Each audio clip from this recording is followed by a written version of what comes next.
Hi అండి, అందరికీ నమస్కారం. Welcome to my channel. Gas వినియోగదారులకు గుడ్ న్యూస్. సిలిండర్లపై ఆంక్షలు లేటెస్ట్ అప్డేట్ రావడం జరిగింది. సో దానికి సంబంధించిన పూర్తి వివరం చెప్పడం కోసం నేను ఈ వీడియో చేస్తున్నాను. ఈ వీడియోని ఎక్కడ స్కిప్ చేయకుండా పూర్తిగా చూడండి. అప్పుడే నేను చెప్పే సమాచారం మీకు బాగా అర్థమవుతుంది. అలాగే వీడియో నచ్చితే కనుక వీడియోకి లైక్ ఇచ్చి మా ఛానల్ సపోర్ట్ చేయండి ఫ్రెండ్స్. కొత్తగా ఎవరైనా మా ఛానల్ చూస్తున్నట్లయితే కనుక తప్పకుండా సబ్స్క్రైబ్ చేసుకోండి.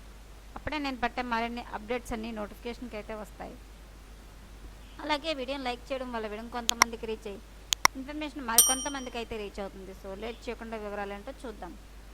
పారిశ్రామిక వాణిజ్య ఎల్పీజీ వినియోగదారులకు కేంద్ర ప్రభుత్వం ఊరటనిస్తూ కీలక నిర్ణయం తీసుకుంది.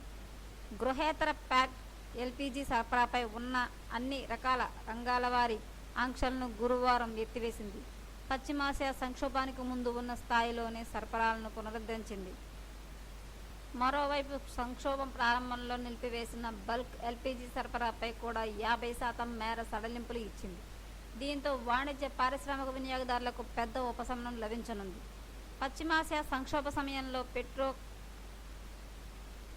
పెట్రోకెమికల్ ఇతర రంగాల నుంచి C3, C4 స్ట్రీమ్లను మళ్లించి వాటిని కేవలం ఎల్పీజీ ఉత్పత్తికే ఉపయోగించేలా నిత్యావసర వస్తువుల చట్టం కింద ఉత్తర్వులు జారీ చేసినట్లు పెట్రోలియం సహజవాయు మంత్రిత్వ శాఖ తెలిపింది.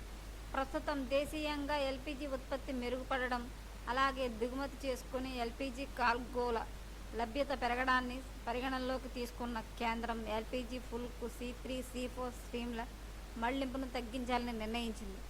దేశీయ ఎల్పీజీ లభ్యతకు ఎలాంటి ఆటంకం కలగకుండా రోజువారీ దేశీయ ఎల్పీజీ ఉత్పత్తి కనీసం 40 టీఎంలకి తగ్గకుండా చూస్తూ నాన్ ఎల్పీజీ సరఫరాల అవసరాల కోసం C3, C4 స్ట్రీమ్ల కేటాయింపులను పెంచనున్నారు.